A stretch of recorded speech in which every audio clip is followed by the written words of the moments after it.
I was out there in the ocean, about 300 feet of water, where the whales were on their way back and forth. And I saw the sun casting its diamonds across the waves. And we were feeling the rocking of the motion. I actually got quite tickled watching my two-step grandchildren bobbing up and down because they were asleep. And of course they were asleep watching them flow back and forth, and it got me real tickled. And I saw Mula Mula swimming along on their lazy trip to wherever they were going, and dolphins making their way. We didn't get to see any whales, but that's okay. We can go again. And mama otters were teaching their babies to dive. That was absolutely adorable. And the California sea lions were sleeping in the sun, you know, on the platform out there in the bay, and the other, I can't remember what the name of that thing is with the bell on it. And I just really felt the love and the nurturing of Mother Earth and what we call spirit or life. And I thought there's absolutely nothing to be afraid of. Look at how these animals trust completely. That seems to be one of the themes of my life, to learn how to trust, absolutely. But one of the things that I wanted to talk about a little bit was love. In the Positive Living Center's newsletter this last month, I told you in there that I thought that it was like we had a vitamin D deficiency, but we're afraid to open the blinds to let the sun in. See, the thing is, and Jesus told us this in the Bible, and the truth that threads through all of the ancient teachings is that there is nothing but love. So we are it. 2 + 2 = 4.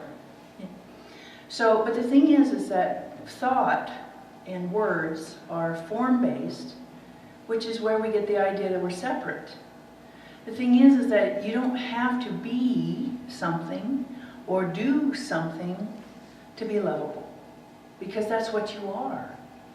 But the thing is as long as our society, our parents, it's the unconsciousness of this planet that continues to teach us or tell us that unless you do it my way, unless you do this and that and the other thing, unless you blah, blah, blah, blah, blah, you're not lovable. Again, it's up to you. You have to recognize that you are it. It's not something outside of you. It's not something that the world is going to give you. It never will. It's not its job. It is up to you, and your heart and spirit is constantly redirecting us to that which we are, even though we don't like it.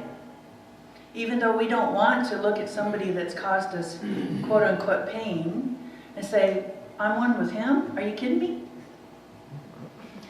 I had last Saturday night when I went over, I'm not officially Jadana's grandmother. She just turned 12 this week, but I call myself her Gringa grandma. And I am, and her and my relationship's very special. I did not have children, and she is my opportunity to have a granddaughter. And I have taken advantage of that for sure, and love her dearly. Well, I went into her bedroom, and they've just recently moved into a new house. And because they were thinking about moving to Peru this coming summer, which they're thinking maybe they won't, which I'm grateful for, I looked at her dresser, and what I saw on it was surprising and delightful. I had needle felted her a little hamster for memorial for her little hamster Brownie, who just recently died of old age. And she had designed a little doll, which I felted for her while she was up there. And the other thing that was there was the Christmas card I had given her, along with her Valentine's Day candy. And that was all that was on her dresser. Had I not known that I was lovable and that I am loving, I would have never seen those things, because my ego would have been seeking out some way for me to be right, that nobody loved me. It is a change of consciousness about merely accepting what you are and cannot escape. And isn't that nice? It's up to you. Yes.